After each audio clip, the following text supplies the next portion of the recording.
In my opinion, the war on terror touched everybody around the world, especially the 9/11 families and the military and intelligence professionals, first responders. I have to say I'm humbled and honored to tell their story. Okay, that's cut. After Hurt Locker, I began working on a story about the hunt for Osama bin Laden. December 6, 2001. They had Osama bin Laden in a 2-square-mile grid, and then he escaped out the back door to Pakistan. And in the middle of working on that story, May 1st, 2011 happened. History inserted itself into our project, and we had to start a new story. 3, 2, 1, action! The story was challenging because everybody knows the ending, but nobody knows how we got there. And the events themselves were extremely dramatic, so it added a kind of inherent tension to the piece. Here we go, action. I'll be honest with you, I'm bad news. I'm not your friend. This being arguably one of the seminal events of the early century, that's important subject matter, you want to make it right. Now I'm gonna have him keep moving forward, whoever is on him. What I love about Catherine Bigelow is the juxtaposition of this very charming, supportive, feminine woman and these testosterone-fueled movies that she makes. I don't think any other director could have made this film except for Catherine. She was really creative and really supportive in letting me try my own impulses and ideas that I had. But she also was a great captain and guide to where the story needed to be. At the end of the day, his story is what matters. Characters are what matter. Let's try that again. Okay. I mean, I know it's a lot of stuff, but hopefully No. with the sleeper version, it might work better. And I think what was extremely surprising to me was to learn that there were women that played pivotal parts in this hunt who were exclusively working on the hunt for Osama bin Laden. He's only been here maybe a week. He got a phone call, get your ass to Islamabad. Catherine is a really well-prepared, organized director. Now, when you say map of the Earth, what you're saying is it's terrain mapping? Yeah, we're gonna go. Doing the whole raid was quite a tough experience. We were kind of jumping around the house, shooting this piece and that piece. You know, there's a lot to keep in your head. This is great, great, great, great. What I try to do with action sequences is put the audience on the ground in the middle of the event. She's asking if you can fall with this gun slightly higher so it looks like she's a little bit close to it. Of course. She's terrific, and she can bring things to life in a way with a kind of immediacy and intensity that's world class. Yeah, you're in that one. I'm not sure who goes on this one. To have Catherine make the film was very exciting. It was like, you know, doing Hamlet for the first time. Wake up. Don't fall asleep here, man. As an actor, you know, we all want to have that opportunity to play a pertinent piece of work, you know, something that is really about this world that we've all been through. Detainees can withhold his location for any number of reasons. There's a certain amount of, damn, I was part of that. I would say working with this cast is one of the great experiences of my life. Jessica Chastain, Jennifer Ely, Jason Clarke, Edgar Ramirez, Mark Strong, Stephen Delane, Kyle Chandler, James Gandolfini. Just a phenomenal experience. I think coming in from here. The movie is really a portrait of determination. It's specific to the characters who are portraying intelligence professionals. We all wanted to pay tribute to their professionalism, their dedication, their courage, their sacrifice, and their commitment. Nice, nice, very nice. My hope is that Zero Dark 30 will be seen as shining a light on a very long and dark decade. Cut!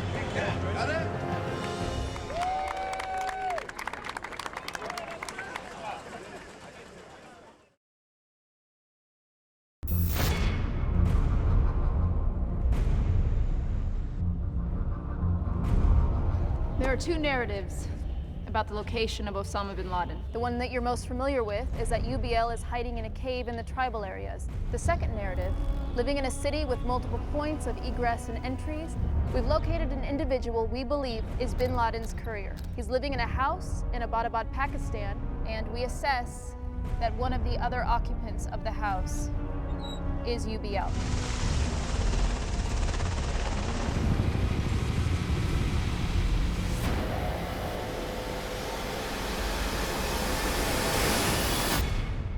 We came back to Jordan. We had a great experience here on Hurt Locker, and we were able to build this building, which is a pretty close facsimile of the real compound in Abbottabad, Pakistan. Abbottabad would be like Thousand Oaks, California. It's like one of the richest neighborhoods. It's in a valley, surrounded by beautiful mountains, lots of nice houses with pools, and there happened to be a military base, and there happens to be a compound in the middle of it. There was a lot of internet research on the compound. We basically took dimensions and then guesstimate based on photographs. And then we modeled it up in 3D. And once we scaled it up, we just did architectural drawings based on that, and we built the thing in 3.5 months. It's a bit surreal to be inside this house and imagine this man who's perhaps the most wanted man in the entire world spent the last 6 years of his life. I wanted the building to be a practical. There were no wild walls, there were no freestanding sets, because I wanted to be able to do contiguous shots going from the outside to inside to the outside. So that necessitated a very rigorous shoot in many ways, and the spaces were very small, the hallways were very narrow. It was kind of a hot, airless structure that when you put about 150 people inside, became even hotter and even more claustrophobic. I think it'll look fine. We had to replicate a moonless night, so we had very, very, very limited light sources. We used Greg Fraser, our cinematographer, designed this kind of soft light box that was very, very minimal. Then when we were using the night vision lenses, there was almost no light whatsoever. Okay, and that's cut. When Catherine and I first met, we both agreed that the film was to look absolutely authentic. It is art directed, there's 110 sets. You just feel like you're in the moment. The compound was 380 feet long. Some of the walls were 18 feet. It's just a monster. We know it so well as a shape. It's almost like becoming an iconic image because you've seen the aerial photographs of it so often and you immediately know what it is. Bin Laden is there, and you're going to kill him for me. Catherine was very clear from the beginning. She wanted it 100% accurate so she could recreate the raid beat for beat. It really turned out well. The toughest thing is that we wanted to shoot it all live with real Blackhawks flying right down 50 feet over top of the compound. So we built it for real with 9-foot caissons underground. It's a solid structure, it's impenetrable. We've been very fortunate with the crew we've got. They're basically architectural builders. Basically, we built it straight out from cinder block, plaster, chalking, and then we had to make it look like it'd been around for years. And we brought 2 painters from London who really killed it. Was a huge asset because we were able to build an exterior-interior structure that served all our needs. There's basically 3 structures. There's the prayer room, there's a guest house where the courier lived, and then there's the main house, which is where Ali's family lived. This is Osama bin Laden's compound as we have recreated it. This is the main corridor in the compound, what the Navy SEALs, when they executed the mission on May 1, called the Diego Corridor. This was the front gate of his compound, which kept all the outsiders in the neighborhood away from him and enabled his courier to enter the compound without anybody being able to see inside. So he had barbed wire, as you can see, up on the walls. When the Navy SEALs made a hard landing in the courtyard, the first door they flew through was this round door here. And 3 or 4 guys went through these gates into a house they called C1, which was the nickname they gave for Abu Ahmed's house. And Abu Ahmed lived in a house right next to the bin Ladens. And actually, ironically, the house is much nicer than bin Laden's in that it's an open, spacious living quarters. This is essentially the northern side of the compound, the northern courtyard, which is an area that the Navy SEALs came through this door. They came through a couple different points, but at a certain time during the raid, they came through this door and breached this north side door over here. As you can see, we've already filmed here, so this door has been explosively breached by the SEAL demolition crew, but when they came at night, it was locked and bolted, and it required an explosive charge in order to get through it. So they blew through this door and entered what was at that time the kitchen. The lead team of Navy SEALs came through that blue door there and came through here, passed by this gazebo-like structure, which was used by the bin Ladens as a prayer room. There was nobody in the prayer room, and then the SEALs sort of looked in there, noticed that there was nobody there, and came up to this south door.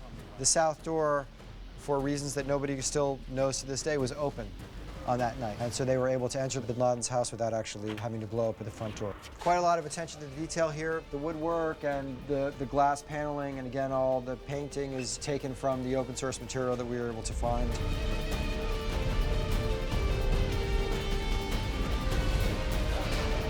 So here we are in the first floor of the Osama bin Laden house, as we understand it. This room right here is the room that Navy SEALs encountered one of bin Laden's couriers. This gate that's now been blown off was actually here, so the SEALs encountered a big metal gate here, which they weren't able to, or they decided not to breach at the time and went back out and came back around the other side. But in any event, at a certain point, they flowed through here. There was this giant gate here, which they had to explosively breach.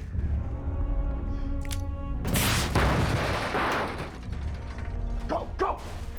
And this staircase was what separated bin Laden from the other families that lived in the compound. This is the second floor. The tiles here that you see are something that the art department reproduced based on images that were taken by ABC News. This was bin Laden's media room, and there were computers all over the place. There were files, there were DVDs, videos, thumb drives, and so forth. Really the entire record of his jihad. Do not leave a hard drive. We come to the area, the third floor, which is where bin Laden lived and spent most of his time. He was actually shot midway down that staircase when bin Laden was standing in the frame of this doorway right here. After shooting bin Laden, they searched the room fairly thoroughly for valuable objects, and this is sort of what it looked like after that occurred. This was bin Laden's sort of access to the outdoors. It was a balcony that was built off the third floor, and significantly he created these privacy walls around the balcony that were 7 feet high enough so that you could never see anybody walking on the balcony from the street. So he was quite conscientious in his design of his living quarters. Even though they were Spartan and small, they were effective at keeping prying eyes out.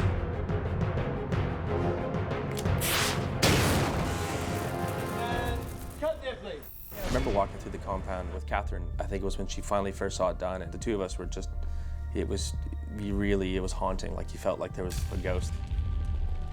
When you spend time in the site, in the compound, as I have, you do have this sense that you're in a kind of makeshift prison. I mean, it's a cave of his own design. Our first experience seeing the compound was in a raid format. We were going to travel all the way there in our Navy SEAL gear so we can pull up to this compound, join up in our teams, and do the raid without ever having seen it. That's the way Catherine and Mark wanted us to see the compound for the first time. It was kind of eerie. And it was eerie to be in there shooting the night of the first anniversary of his death. It was so eerie because this thing, inch by inch, down to the patina, it looks like it was there, it looks like it was lived in, it looks like it's a place where Osama bin Laden was killed. Everybody gave 1,000% of themselves. I certainly appreciate the talent of these extraordinary people.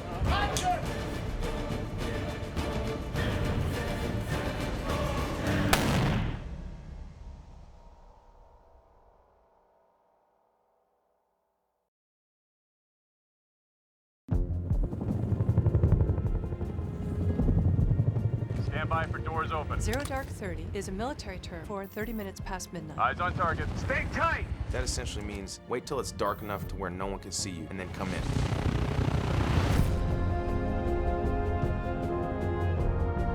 in. SEAL Team 6 is the name of the Special Forces unit that executed the assault on Osama bin Laden's compound in Abbottabad, Pakistan.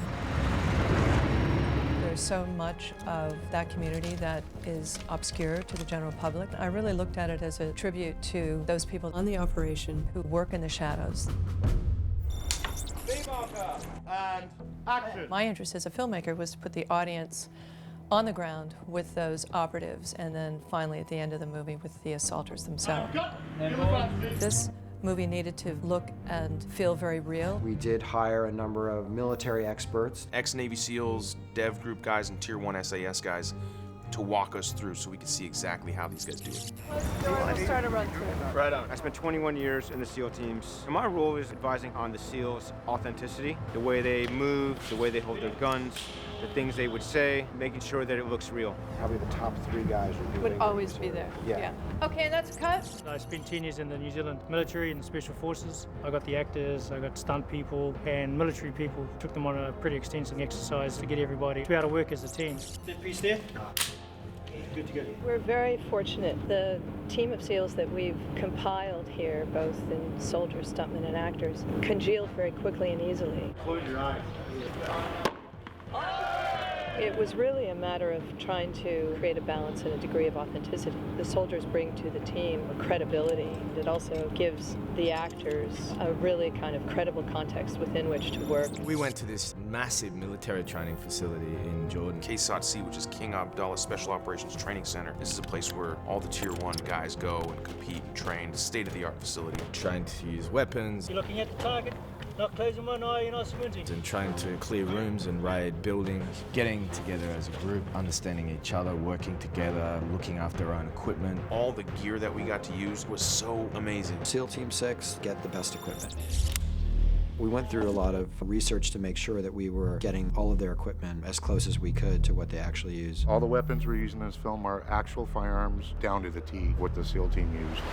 This is the SIG 226, 9mm, 15 rounds in the magazine, 1 in the chamber. It's a double action, has a decocker. This is the standard Navy, U.S. Navy issued pistol. This is the H&K 416D. It's a 223 caliber Magpul 30-round magazine.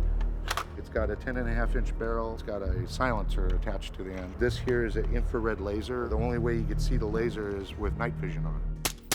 NVG's night vision goggles, they can see perfectly. They do have some pretty high-speed quad-tube night vision setup, which has better focusing ability and gives them a lot more peripheral vision. You've got 180-degree field of view. You're looking just like it's noon, but it's midnight. You know, it's 0 dark 30. Now, if you don't have these NVGs, you see nothing. You don't see me, you don't see the laser. You could have 3 laser dots on your forehead, you wouldn't even know it. And those were challenging to get our hands on and to replicate. And a lot of times their equipment is designed specifically for them, and it's not just that it's not available to the consumer marketplace, it's not available to anybody else because they're one-offs. Well, the stealth helicopters we created with an avionics tech advisor. 30 seconds to first turn. Because of the nature of what they were doing, they wanted a stealth version of the Black Hawk. We were insisting that the stealth helicopters looked as authentic as possible. In Hollywood, you can build anything, really.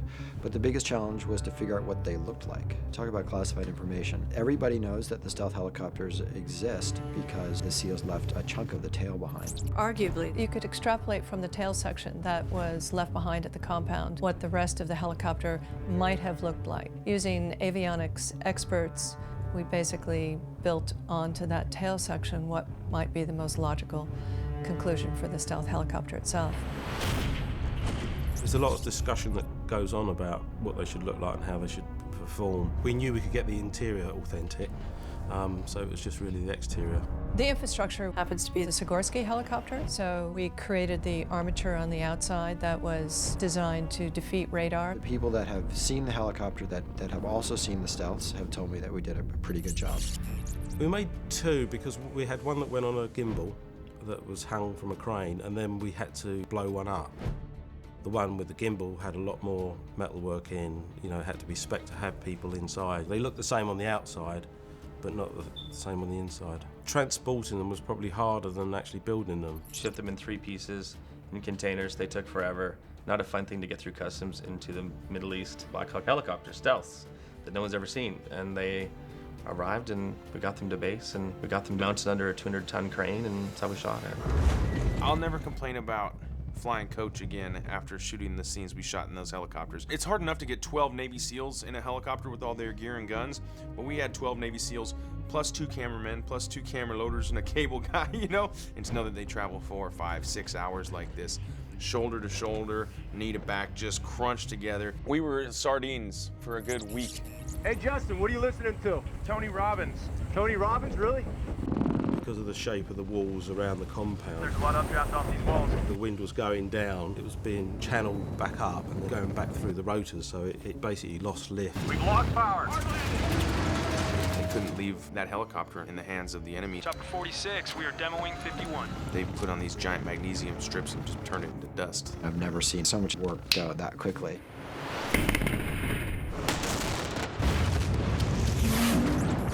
It's been pretty amazing. Life-size Black Hawk helicopters being hoisted from the biggest cranes in Jordan, stuntmen dangling from them, lights, wind, gunshots. Amazing spectacle.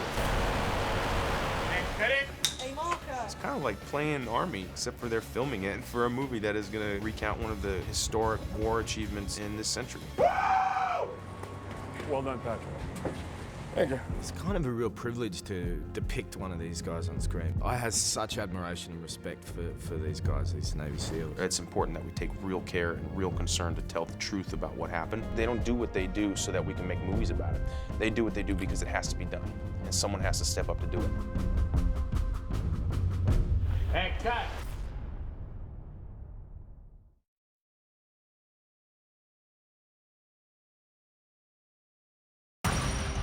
Washington says she's a killer. I'm going to ask you a series of questions, and your life is going to be very uncomfortable until you give me the information I need. Where exactly is Bin Laden? A lot of people don't know that the main intelligence officer responsible for finding Osama bin Laden was a woman. Everyone, this is Maya, everyone. Jessica Chastain was absolutely perfect for that character. Her performance is so finely calibrated and highly nuanced and comes across with such honesty and integrity. 21 days. It's been 21 days since we found the house. Nothing's happened. I found the character very compelling and interesting because she's an intelligent, strong woman. That's pre-9/11 behavior. We have no reason to believe he's changed security tactics. We invaded Afghanistan, that's a reason. I remember reading the script, one of the best parts I have ever read. To me, it reminded me of the character Jodie Foster plays in Silence of the Lambs. Immediately, I knew I wanted to play the role. I kind of understood the character's focus and obsession, like how you could be so consumed with something. I really connected to that. I need a picket line along the GT highway and then spaced at intervals along the road and at every exit. Maya, I know. So you agree with me now? This is important. No, I've just learned from my predecessor that life is better when I don't disagree with you. By saying you agree with me now sounds like we've had a long relationship. At least how I read the lines, he's not agreeing that the substance of your request is important, but if you request it, it's important and he has to dignify it. We shot in Amman, Jordan, and we shot in Chandigarh, India, which is, I think Chandigarh is about 150 miles from the border of Pakistan. So you really are on the other side of the world and kind of cut off from what I'm used to. We had a very conscious effort to keep a low profile. I didn't want to do anything that would garner a lot of attention. I would, cover my head, and I just kind of wanted to disappear into the shadows. This is actually what I've been wearing this for 30 hours. And I definitely drew on that experience when playing Maya, working in that part of the world. Abu Ahmed means father of Ahmed. It's kunya. Amar, I know the difference between a war name and an Arabic name. You got you there, dude. When playing this character and approaching the role, I was really moved and excited by the arc that the character has. We get to see her, in essence, grow up throughout the film. The film takes place over this 10-year time period, and so we really watch Jessica and her character grow from where she starts in the beginning as a young targeter who's trying to get her feet wet in Pakistan to somebody who really builds the case that eventually launches the entire nation on this mission. So you want me to nail some low-level Mullah Peccadillo so you can check that box on your resume that says, while you were in Pakistan, you got a real terrorist. But the truth is, you don't understand Pakistan, and you don't know Al-Qaeda. As she becomes consumed with finding Osama bin Laden, we see her start to lose the self that she arrived with and become something else. And at the end of the movie, it's almost like she doesn't know who she is anymore. And that, as an actor, to play that arc and that story of a character is why I do this. For me to say I don't care if they get sleep or not is such a great line. My guys don't get any sleep tracking the tracks within Pakistan. Right, I understand. But I don't really care if your guys get sleep or not. I mean, I could say it nicer, but I think we lose the yeah, but I don't really care. I think to have a woman of Jessica's caliber was crucial, and the fact that her and I are very comfortable together because we had some very uncomfortable scenes. Watch your back when you get back to Pakistan. Everyone knows you there now. Jessica has such a nimble and flexible intelligence, and her ability to give that character a kind of ferocious intensity, yet a humanity at the same time, was a phenomenal experience. Jessica is playing somebody who was very intense, and that takes an awful lot out of you emotionally and physically, and she was tireless in her professionalism. She's a real actor, She went to Juilliard. She was amazing in everything I've seen her do, from Tree of Life, the help. Very talented. It's the hardest thing I've ever done. The responsibility that we had in trying to make sure we were telling the right story and to keep it very accurate, it was just all-consuming for me. Over the course of 2 months, he's called from 6 different payphones. I think this film is important because this is our generation's JFK. We all do remember where we were when we found out Osama bin Laden was killed. It will always be one of the best parts of my career. Sir, the agency expert gave visual confirmation. Yes, sir. The girl. 100%.